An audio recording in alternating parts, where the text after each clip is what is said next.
Welcome to College Football Roundtable, your source for college football coverage, including major storylines, playoffs, can't miss game previews, and picks each week. Join your hosts, Dan, Rob, and Jordan at the Roundtable for a show unlike anything else. As for Football presents the College Football Roundtable. This has been such a... Oh, sorry. I just fucked you up. It is quite all right. So more behind-the-scenes footage of Dan jumping in early, but that's all right. Hey, Georgia comes back against a solid Mizzou team. I think they look a lot better than we actually thought they were going to be. If you're an Oklahoma fan, you are not happy because they got slapped around by the Horned Frogs at TCU, and frustration is starting to mount in some programs as the coaching carousel opens way earlier this season than normally expected. What's up, Trash Talkers? Welcome back to the College Football Roundtable. We also have two other code names, so you can go by Ring Knocker Radio or 2 O's and an NCO. I'm your host, Rob, coming out of Fayetteville, North Carolina. Got Dano Ikebesa in coastal Connecticut, and Trigger Joe coming out of the home of the Big House. How's it going today, guys? Oh, man, wild. What a week. Hey, we're still 5-0. I'll take it.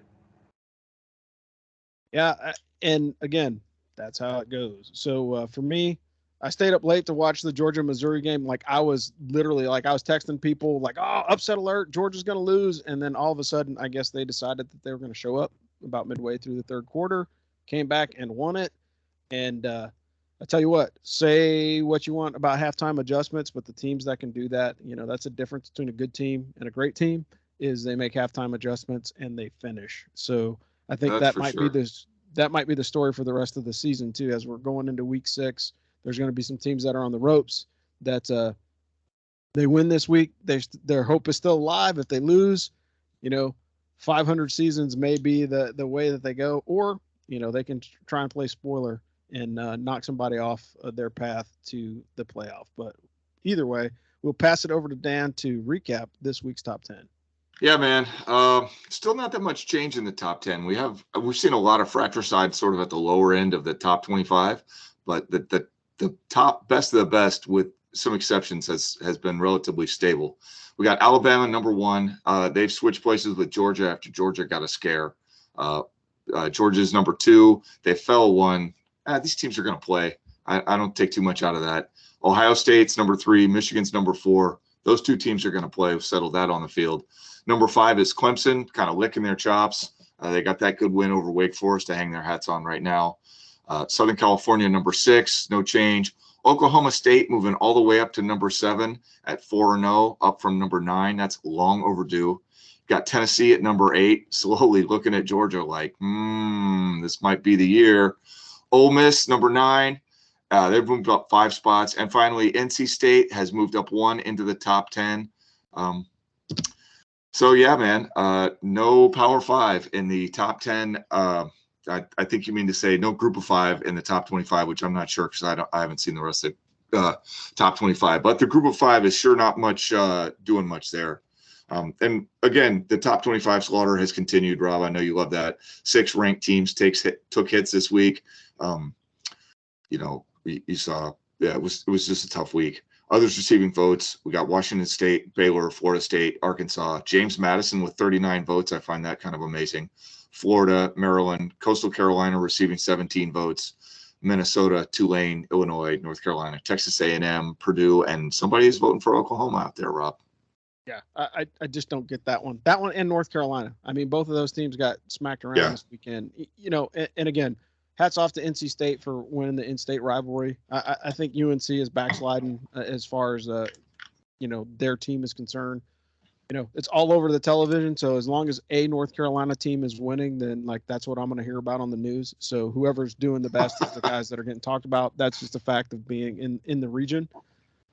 Again, my concern is I think the only person that's kind of creeping into the top 25 is Cincinnati, and they're quietly winning, but nobody cares. I think they had their chance last year. They made it to the playoff, being the only, Group of 5 team that kind of snuck in. And now, the eyeballs just don't care. I think people don't care. Hey, we tried that last year. Yeah. We'll wait for the absolutely. It's like stay out and him cutting curfew, they're like, hey, you guys remember what happened last year? You're not getting in this year. I kind of feel like this year's the year they get snubbed. Yeah. So let me ask you this. Better, assuming they both run the table, you taking Coastal or Cincinnati? Coastal.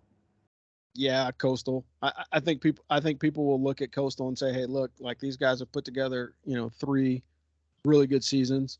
And Cincinnati's a solid program. They've always been a solid program. But again, I think, unfortunately, if you are assistant coach or head coach, you don't get the same level of esteem as a former Urban Meyer coach as you do as a former Nick Saban coach. I think you get the stink of Ohio State on you, and a lot of the sports writers and the fans don't really care for you. I like Luke Fickell. He's a defensive guy, but I also think he did a really good job last season.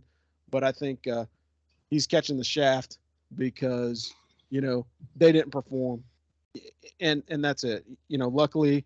Luckily for Big Ten fans, they have a short memory because Michigan is still getting some love, even though, they didn't do as well in the playoff as expected either. Yeah, I mean, how much worse did Cincinnati look than Michigan? Serious question. I mean, not about what I thought they were going to get. I thought they were going to get worked. I was just hoping they made it close for a half, but I figured second half was when that would separate quickly. Yeah, and the unfortunate piece about it is it's like, look, Georgia and Alabama were 2 really good teams last year. I don't think the outcome would have been any different if they would have put anyone else in those 2 games against those 2 teams. I think it would have panned out about the same. First half would have been close. Second half would have been a runaway.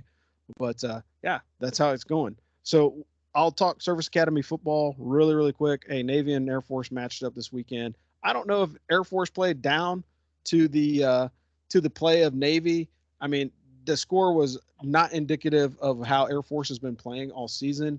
But I can also say that Navy stepped up. But again, that goofy face on Ken was more than enough for me. I think there's a lot of stuff that's going on in college football. I mean, that's the bottom line. But I legitimately think that Air Force played down or Navy played up. I'm not really sure about it. I'll have to watch this week to see how they kind of perform. Go ahead, Dan. Yeah, I just think Navy's defense is real good. I mean, between Army and Navy, you've got one legit Service Academy team this year. And unfortunately, the 2 pieces are not on the same team. Army's offense, Navy's defense, that's one Service Academy team, for better or worse. And I don't know what is up with that recruiting. I mean, whichever assistant coach is over there getting those defensive players, we need to get his ass up to West Point immediately. Give him a promotion. Because that Navy defense is real. Yeah, those guys are legit, and that's what's actually been keeping them in games. Because if you've watched their offense, again, like Lavatai, they're horrible. I mean, like they get that one, like every pass is a Hail Mary, and it's like 5 yards. So they're really struggling to put together a solid offense. They've gotten some good fullback play. Brad Roberts ran all over the Navy defense, and yet and still, no points. So they clamped them down inside the 20s and got some breaks. Again, final score was 10-13. I think Air Force played down to their competition. I hope Navy continues to lose, but hopefully, honestly, what I don't want to see is the Army-Navy game being less than exciting. Because I think people just like, oh, it's just another game because it's after championship weekend, and people don't tune in because neither team is doing respectable this season. Moving on, Army is 1-3 after losing a heartbreaker to Georgia State. We dove into it and beat it up ad nauseum pretty much on the Army football show. But the bottom line is Army is very, very talented. They just can't put it together. They have all the pieces, but for some reason, the switch has not clicked. And as an Army fan and people who've been watching the Army team for the last, 5 or 6 years, it is disappointing because we're used to having an 8+ win team. And I think that expectation, like to make it relative, it's kind of like, hey, look, Army's winning. And so we automatically assume that it's like, holy crap, we're Alabama. What I mean? If Army wins 10, like that's the fan expectation sometimes. And so I think that's where a lot of the frustration comes in, is because we've had these habitual successful seasons, 4 postseason bowl game wins, and now all of a sudden we're 1-3. So without further ado or belaboring that point anymore, I'll pass it over to Dan for the Commander Chiefs trophy status. Yeah, well, Air Force has got the lead now, right? Because they got the big win at home against Navy by all of 3 points against, one of the worst offenses on this planet. I don't know how exciting that is, but it's true. How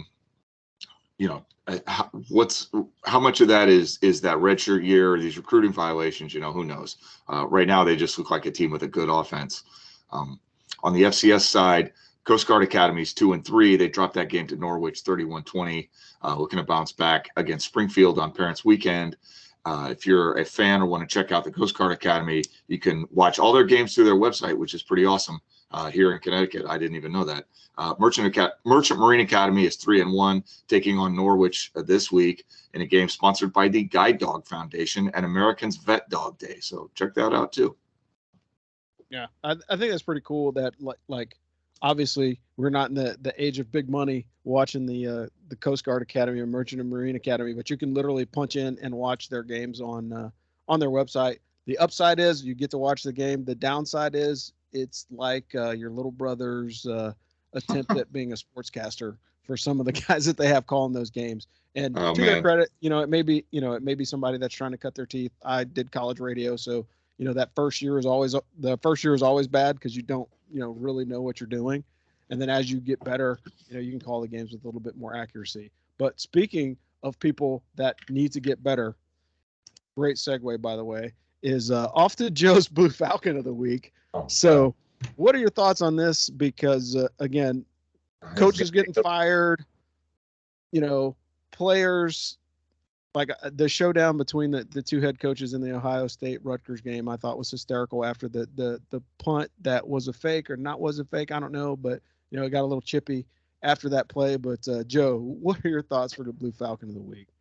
I saying I don't enjoy doing this would be a lie, but I got to hand it to whoever is drawing up the contracts. And as a 40-something-year-old man, I have a hard time naming a college quarterback as a Blue Falcon of the week. It feels a little like hypocritical. Like what are you going to do about it now to fix this? So I'll put it on the grown folks making the decisions, and that is whoever wrote the $95 million contract for Mel because he beat Michigan twice. How's that one stinging with you? All right. You are the Blue Falcon of Michigan State returning to a team who loses a 1-1 to Maryland and Minnesota, except they're the first time team to ever do that because Maryland hasn't been in the Big Ten that long, and that's never happened. All right. So not only did you get beat, but you lost handily. You've won one game this year. You got embarrassed by a Washington team who's on shaky legs. And, man, that is what you get for a knee-jerk reaction. Like, we beat Michigan, and that's why they say Michigan fans are arrogant, because we say this. You guys go 1-9 but beat Michigan, you make T-shirts. Okay? 2 and beat you guys, and we don't even talk about it. All right, so whoever signed Mel Tucker to the $100 million contract, you, sir, are a Blue Falcon, and God knows how much damage you've done to the program because you're just getting started. So collect your T-shirt. You guys are heading for the Motor City Bowl a lot. Well played, sir. Well played. Yeah, I think, coaches and money. Like sometimes you got to spend to get the wins. You know what I mean? Because again, like if you look at Coach Saban, Kirby Smart, the guys that are winning, but you also have to look at where they're coaching. They're in the SEC, talent-rich environment. I think you could take a average coach and put him in the SEC with a decent team recruited, and he'll probably win for a year or two before the wheels kind of fall off. But yeah, Mel Tucker. In the words of my favorite coaches, just because you were born on third base does not mean you hit a triple. Nice. That's a fair point. All right, let's talk about games of the week. So there's actually a game on Wednesday. So if you are into SMU and UCF, they are kicking off at 7 o'clock on ESPN2, and that should be an interesting game. I mean, SMU is streaky. They're up and down, but that's the only game on television, so you may want to check that one out on Wednesday. Friday, October the 7th, you've got Nebraska and Rutgers. That's like we used to call this the Repus Bowl back in the day, as the two worst teams in college football playing. So instead of the Super Bowl, it's the Repus Bowl. That's what we used to call that. But I think Nebraska and Rutgers. Rutgers is actually a solid team. I think they're doing okay-ish, but Nebraska has got some work to do. This may be their chance to kind of sneak one in conference play. If they get this one, I think, that's a turnaround for their season, unfortunately, given how poorly they played up until this point.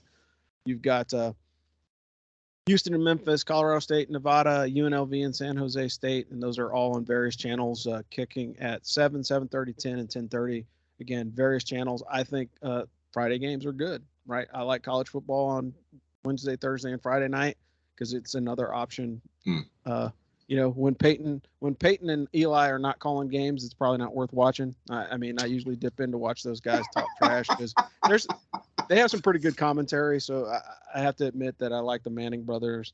And again, if you have not watched the Chad Powers walk-on thing at Penn State, you have missed a gem. It's kind of like, it's almost as good as the Saturday Night Live skit with Peyton watching the kids. But going on to Saturday, October the 8th, I think Arkansas and Mississippi State will be a good game, but that was going to be on the SEC network. Arkansas has to bounce back because they've taken 2 lumps recently. Tennessee and LSU, that is a noon kick on ESPN. I think that game will be good. You've got TCU that is hot right now offensively against Kansas, who is undefeated. I think that game will be one to watch. Of course, no defense in the Big 12, so that one's probably going to take the over for sure on that one because those guys are going to score a boatload of points. You've got Texas versus Oklahoma. People would care if both of those teams were winning, but they don't right now. But it is in Dallas on ABC, which is like, man, that's kind of a slap in the face to whoever programmed that because both of those teams are playing horribly. You got Michigan and Indiana playing. That's on Fox. And scrolling down, USF and Cincinnati, they're number 24. They're hanging out just outside the important stuff in the top 25. But that should be an all right game. And, of course, highlight games, Texas Tech versus Oklahoma State. That should be a good one. Texas Tech is starting to heat up. Oklahoma State is playing well. You've got Auburn at Georgia, so that one's playing between the hedges, and that's always a touchy one because that's a SEC matchup, and that's a rivalry game, even though they may not call it that. Utah versus UCLA, again, both teams that are kind of steadily performing, not getting a lot of eyeballs on them, at least because they play on the West Coast, but this is an early kick for them, is at 3:30, so you can actually watch that game, which is a Pac-12 matchup that you'll actually be able to see without staying up until like 2 o'clock in the morning. You've got Washington and Arizona State. That's on the Pac-12 network, and that one should be what it is. I think that'll be a good game. Washington's all right. They're doing okay. Arizona State, if they slip on a banana peel after they're doing Herm Edwards dirty, then I'll be fine with that if they go 0-0 for the rest of the year. You've got pick Coastal to beat both those teams by 10. Yeah, for sure, man. That would be a much better contest, I think. You've got Ohio State and Michigan State. Back to Joe's previous point, Mel Tucker is riding that $100 million contract, and he's going to take about he's going to get 50 hung on him at least in that game. Ohio State's offense is pretty potent this year. Their defense has improved by comparison to last year, and watching those games, like, say what you want about Ryan Day, but like in year 3, we're starting to see the level of talent that he can recruit. And if you're a Big Ten fan, you don't want to see that. If you're not a Big Ten fan, you're like, please keep them out of my playoff, or keep them out of the playoff, or at least out of the bowl contention in a game that I'm playing. Ole Miss and Vandy, who cares? That's on the SEC network. And Air Force against Utah State. That should be a good one because Utah State is quietly playing well. And USC, the other USC versus Kentucky, is on the SEC network, 7:30.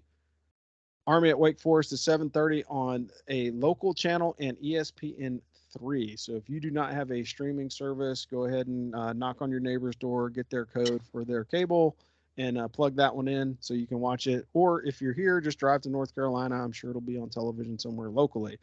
You got Coastal and ULM, future Army opponent, and a previous one. That's going to be 8 o'clock on ESPN+. Again, the Sun Belt Firewall is on ESPN+, which kind of sucks. And really, you've got Oregon and Arizona on the Pac-12 network. Oregon looks good. NC State and Florida State is going to be on the ACC network. That one should be from behind the paywall. I think that one would be a much better game to watch than some of the things that are going on. All that being said, Dan, what is your game of the week this week? All right, so I got 3, and you only mentioned one of them. First is Uconn at Florida International with the Huskies favored, baby. Let's go. Huskies going to get that second win of the season. I'm so excited. Man, living in Connecticut, this is not like a football-rich area. Second game, we talked about Tennessee at LSU, Vols favored, setting up a truly classic SEC East matchup against, the faltering Bulldogs, not because they've lost, but just because they continually don't beat people quite as impressively as we think that they should. I don't know how this is going to play out. We'll see. And then finally, Georgia Southern at Georgia State. If you never watched that, that is like the most intense group of 5 rivalry in the world. Low key, very high intensity. Sun Belt. Both these teams need that game so bad to stay bowl eligible, hopefully. Definitely worth watching. State needs to resuscitate their season, but they're probably the better team. Anyway, take it away. Yeah. All right, Joe, what are you watching this weekend?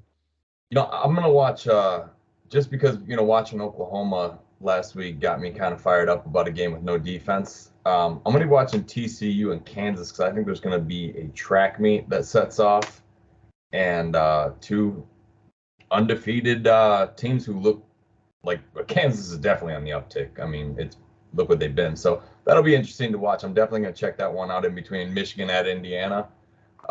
Still kind of interesting to see with that offense. I'm waiting on Michigan's passing game to break out. And, the quarterback's still relatively new. And then Tennessee and LSU, very interested to see because, Tennessee can only be argued down as not being for real for so long. If they keep winning these games, this is just another feather in the cap for them. So we'll find out. They're all my favorite games are at 12 o'clock, but that's definitely a separator for me. So I want to check with that one out, and then OSU and Michigan State, just because I'm probably going to be betting OSU minus 300. Never mind. I liked them at minus 300. It's minus 26.5. Yeah, minus 26.5. Holy, yeah. I liked it at minus 300. Love it at minus 26.5. Yeah, for sure. I'm going to be watching Auburn and Georgia for sure. I think that one's probably going to be the best matchup in the SEC this weekend, just because, Auburn is kind of on the uptick and Georgia is kind of flatlining. I think their offense is they look like crap the first half of the game, to be honest. I watched it and it was just like Stetson Bennett could not get his act together. And then all of a sudden somebody told him, it's like, hey man, your Heisman Trophy is riding on this. And then he just woke up and they started playing ball. So I think that one will be a good one. As much as I don't want to watch Tennessee and LSU just because Tennessee dumped Army off of their schedule, I think how many games does Tennessee have to win before we say that they're actually like legit contenders in the SEC? I mean, that's a question that we have to ask ourselves. I think that's part of the problem with college football is like these teams that perennially aren't good all of a sudden have this massive turnaround, and then it's like, are they good or are they not? How many games does it take before we start saying, hey, look, LSU is for real. NC State is for real. Tennessee is for real. And I think it legitimately is, like, in the eyes of the fans. I'm sure if you're a diehard Tennessee fan, you're happy, right? You're hooping and hollering every time they score. But it's like, hey, is this like the return of T. Martin and we're going to make it all the way to the national championship and win, or is it just like, hey, this is going to be a respectable, 8 to 10 win season and a decent bowl game? Go ahead, Joe. Their next 5 weeks are so brutal that if they go into Mizzou on November 12th with 1 loss, then they're for real. Because they got to go on the road to Georgia, at home against Kentucky, and I'm reverse ordering this. They have their off week with UT Martin, and then Alabama's coming to town after this LSU game. So if they have 1 loss going into Mizzou, they're for real, in my opinion. I mean, they'd have to beat the 2 best teams in the country, the consensus top 2 in order to beat one of them. Have one. Yeah. So yeah, I listen, this is what it was like when I was growing up. My dad went to UT, my mom went to UT, my grandfather went to UT. I broke like 50 years worth of family tradition, and it's exciting. I mean, I don't quite have the level of dog in the fight that they did, but yeah, I'm definitely going to be watching these games. Anyway, Go ahead, Joe. Nope, that was it for me. I was just saying that's a brutal schedule they got coming, worse than anybody in the countries. Yeah, sorry, I mean, go ahead, Rob. Yeah, it's fine. Hey, but really, ultimately, what it boils down to is again, like, who's their competition, and I think that's ultimately what it boils down to. Like at the beginning of the season, it's really hard to read, especially like that first 3 weeks with all the out of conference stuff, or like misaligned what used to be rivalry games that are now being realigned in the early part of the season. with all the conference realignment. So I think the first 3 games are kind of hard because, like, take West Virginia and Pittsburgh, for example. Like, that used to be a game that everybody would tune into. Like, why? Because you knew it was a rivalry game and there's going to be like 1,000 points scored on both teams. Now, having that game early in the season is zero indication of how well or how poorly those teams are going to do, because a backyard brawl is a actual rivalry game. It's like Colorado State and Colorado. Like, the Rocky Mountain Showdown is not an indicator of how well or how poorly either one of those teams are going to do, because it's a backyard rivalry. But I think, when you start talking 8-9 weeks into the season, if Tennessee goes 1-1 between Alabama and Georgia, I think they have a legitimate opportunity to make it to the playoff this year. Like, if they can split between those 2 teams. But we'll see. All right, now that we've talked about games that we're going to be watching, let's pick some games. Weekly locks. Games. Dan, what are you laying your money on? So I went 1-1 with my picks last week. UTSA performed as I said that they would, but as noted, Navy's defense surprised the crap out of me. Air Force was nowhere near covering. So this week we're going to make it even more interesting. I've got 3 picks. First, TCU at Kansas +7. Kansas as a home underdog. I mean, that's just disrespect. I always like to bet against disrespect. Tulsa at Navy under 45.5. I mean, is Tulsa going to score 35 points? Because I really do not believe Navy can put more than 10 on the board against anyone in the country. And finally, Uconn -5 at Florida International. I was a little iffy on this, but hear me out. The Huskies have 1,006 rushing yards this season. FIU has 342. The Huskies are also 4-2 against the spread, whereas FIU is 1-3. So the market is systematically underbetting Uconn and overbetting FIU. This is a good trend. So am I being a homer to bet that way? Probably, but that's what I'm doing. Nice. All right, Joe, what are your thoughts? Whew, man, if one more backdoor cover on Arkansas, I would have went 4-0 last week. But I'm going with another Michigan under. I do not think they hit the number of 59. I do not think Indiana can score enough points to help them meet that number. I think you're going to see a very run-heavy until we get a receiver that separates himself. We're going to get a very run-heavy offense, and I don't believe they break 59 points. So under 59 in the Michigan-Indiana game. And I am taking Ohio State -26.5 against Michigan State, who just got trounced against Minnesota at home, who just got beat by the Boilermakers at home. So if you do a little college football math on that one, I know it doesn't always make sense. I got OSU covering the 26.5. And then I hate to do this. I said it before the show, but things aren't getting any better for Army. And if Wake's only got to cover 16.5 at home, I like them. So I'm going to take Wake -16.5 because that line actually just moved from within an hour down to a half a point. So if it's under 17, yeah, I'll take them. They just beat Florida State on the road. So I wish I didn't agree with you, but Wake is a very good team, and Army is their defense is just not where it needs to be. Yeah, I think that's a safe bet, particularly if you look at the production offensively last year. I mean, it was a basketball score, but it was still 20 points of separation. So I think it's a fair bet, if you're putting money down on it. So for me, I went 2-1 this week. Like, hey, the shootout in Manhattan actually helped me out. Dude, like, if Adrian Martinez would have moved out of Nebraska a year sooner, I think we would be talking about that kid in the Heisman race right now. I mean, he is putting up some numbers, both rushing and passing. He's probably the best quarterback in the Big 12, and nobody's paying attention to him because he plays for K-State because everybody hates the Little Apple. Low scoring affair between Northwestern and Penn State, but at least it covered. And then, of course, Bama and Arkansas scored 75 points, and I took the under on that. That was my freaking stupid mistake. All right, so my picks this week is, Dan already kind of talked about that one, but I'm going to go the other way and say take the over. I think it's going to be a high-scoring game. It's Big 12. There's no defense. I think they're going to probably hang 70, 75 points.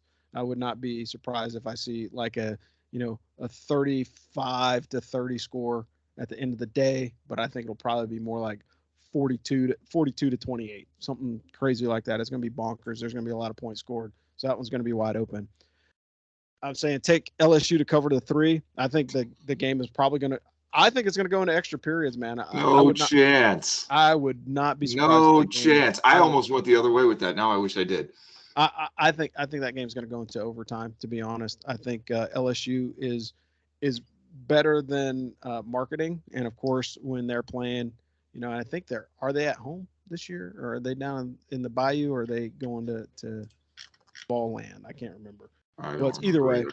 Yeah, either way. And then of course, I take South Carolina to cover against Kentucky. I think that's a fair bet to cover. So they are at LSU, Rob. Oh, they're so at you got LSU. A home dog, so that's a better bet. Yeah, down in the swamp, man. I'll take that action all day and twice on Sunday, even though Tennessee is looking pretty strong. I'm not gonna lie about that. However, since we got our picks in and everything else, let's talk about the Heisman really quick. And Joe and I were talking about this before we came on. I think the Heisman Trophy is Bryce Young's to lose this year. And I mean, when you look at the elite level quarterbacks, they all have, 15 plus passing touchdowns, and that includes Sam Hartman at Wake Forest. And he's not even on the top 5 list of the folks that are out there. So your top 5 Heisman candidates right now are CJ Stroud, Bryce Young, Hendon Hooker from Tennessee, Caleb Williams from USC, and that's West Coast USC, and Stetson Bennett from Georgia. And the common trend is like, hey, look, the only guys that are kind of outside of the SEC looking in are the dudes that are performing in a way that's like catching people's attention. Caleb Williams, he has more rushing yards than he does rushing TDs. He's got 4 rushing TDs. So that kind of puts him in a class by himself by comparison to, the other guys that are on that list. But if CJ Stroud left the pocket like Bryce Young or Hendon Hooker, like it's almost a lock at that point. Like if he scores a couple rushing touchdowns, I think it's pretty much a shoe-in. I think the race is still wide open. Guys can still stumble. I think the way Stetson Bennett played last week probably hurt his Heisman chances. So I think probably by week 8, it's going to be a pretty clear picture. But, there are some defensive players that are being talked about because, the linebacker from Alabama totally escapes me, but he's on the list. It's a long shot, but if Michigan were to win the Big Ten, the Heisman Trophy winner would be playing tailback at Michigan. Yes, and he's doing it right now. Yeah, he's doing pretty well, and I mean he's the guy that's putting up. That's a long shot though. Yeah, he's got some tough sledding just because, like, again, it's college football, and unfortunately, as much as we would like to see defensive players or wide receivers have the best chance of winning, I think there is a confirmation bias in the coaches as well as the writers on like what actually causes a team to win. Because again, if a quarterback is doing great, like I could take any one of these quarterbacks on this top 5 list, drop them into Ohio State with the wide receivers that they have, or move those wide receivers to their school, and they're going to have those same kind of numbers. Because if you look at, Jackson Smith and Jigma, who hasn't played for 2 weeks, he's pretty damn solid. And then, of course, you've got Marvin Harrison Jr., who is making NFL-level catches as a collegiate athlete as like a sophomore. Like that is gross. It's gross. I mean, like, if you give him a quarterback that can put the ball anywhere near him, that guy is going to help your numbers significantly. So I think it's recruiting for Ohio State, but they've had a series of great quarterbacks. And I think Joe said it best when we were talking before the show started is like, hey, is this a quarterback that could play in the Alabama system?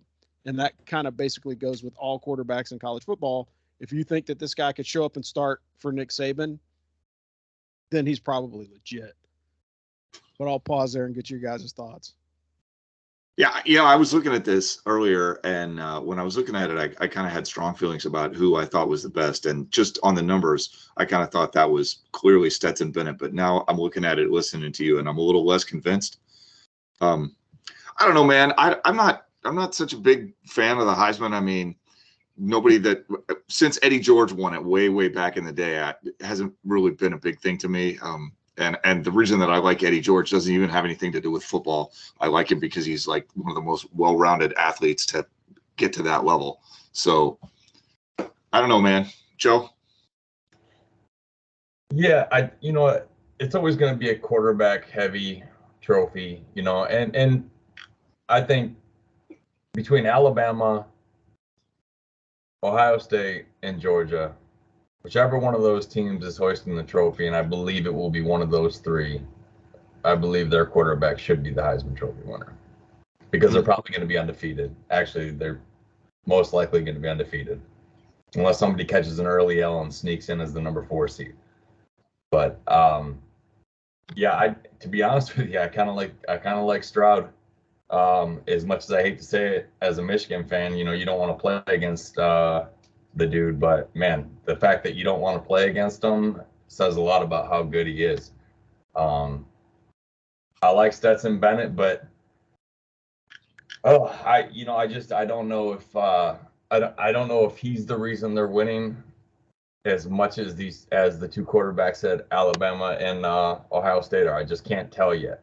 Now, if he runs the table, then yeah, it should be him. But I believe the same thing about C.J. Stroud and Bryce Young. Jeez, I always want to call him Chase Young. Yeah. Well, but that's because he still haunts your dreams. He like most big Ohio State draft picks, he didn't have a big game against Michigan. I don't know why they don't do that. They just usually don't. Yeah, I think at the end of the day, college football is college football. I think the Heisman Trophy is, it's kind of like being on the Madden cover. You win the Heisman Trophy, it kind of F's you up. And like when you think about how Bryce Young is performing now with name, image, and likeness, like the dude's shooting commercials when he should be at effing practice. You know what I mean? And so like you think of it from that perspective, and not in a bad way. I'm all for, the players making more cash and being able to pay off their tuition with the revenue that they're making from name, image, and likeness. But the problem is, what responsibilities do they have contractually, after winning the Heisman Trophy? It's cool for Baker Mayfield to do a Heisman Trophy commercial because he's a pro athlete and they have a different schedule. But when you talk about a guy that is, in an academic environment and then still has all the requirements and pressures of being able to show up on Saturday and play, and he's not a professional in the sense that, that's not his day job. It's still being a student, unfortunately.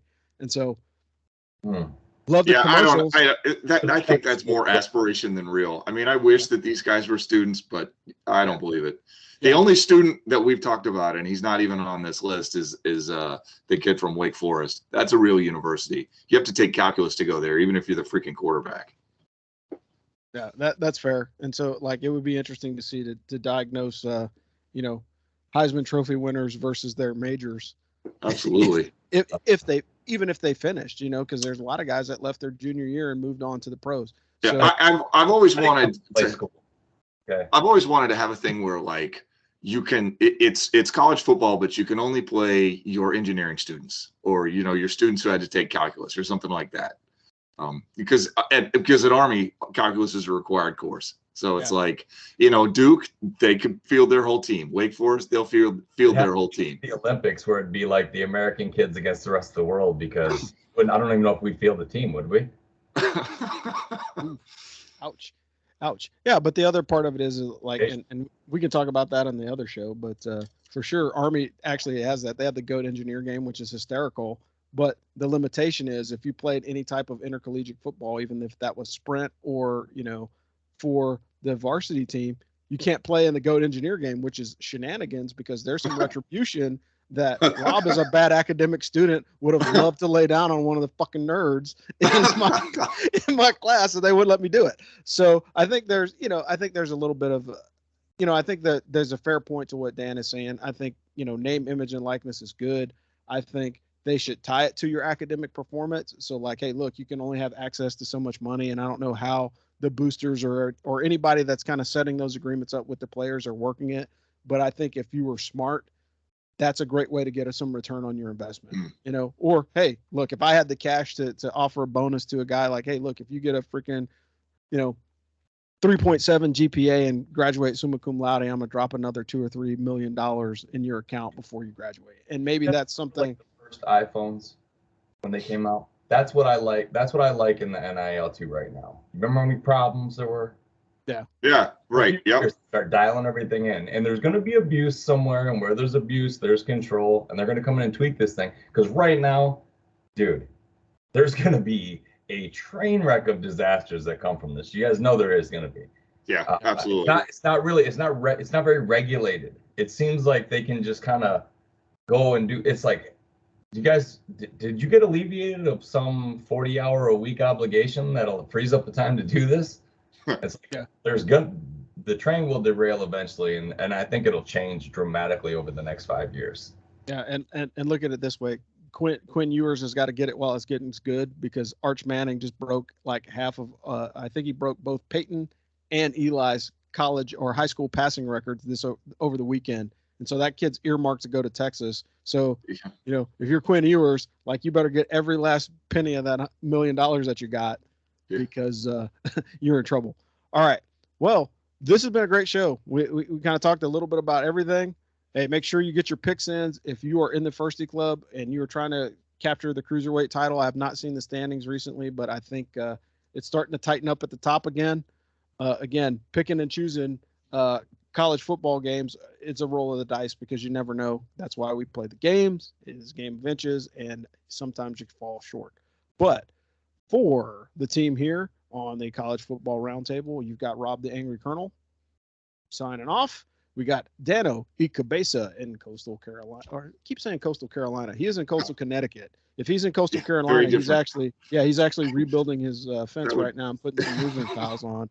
That would be a way different vibe. Yeah, for sure. And we got Trigger Joe here in the home of the Big House, and he's rocking his maize and blue. And hopefully you guys are sporting your team colors and supporting us on the College Football Roundtable. And we will catch you guys next week. Thanks.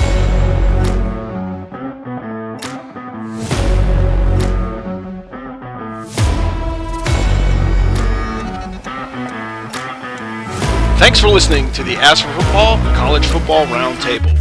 Please join us again soon for another episode of the College Football Roundtable, and be on the lookout for the next Army football show. Please continue to follow us on all social media platforms at As for Football. We thank you for your continued support of As for Football, the Black Knights football team, and Army athletics. And as always, beat Navy.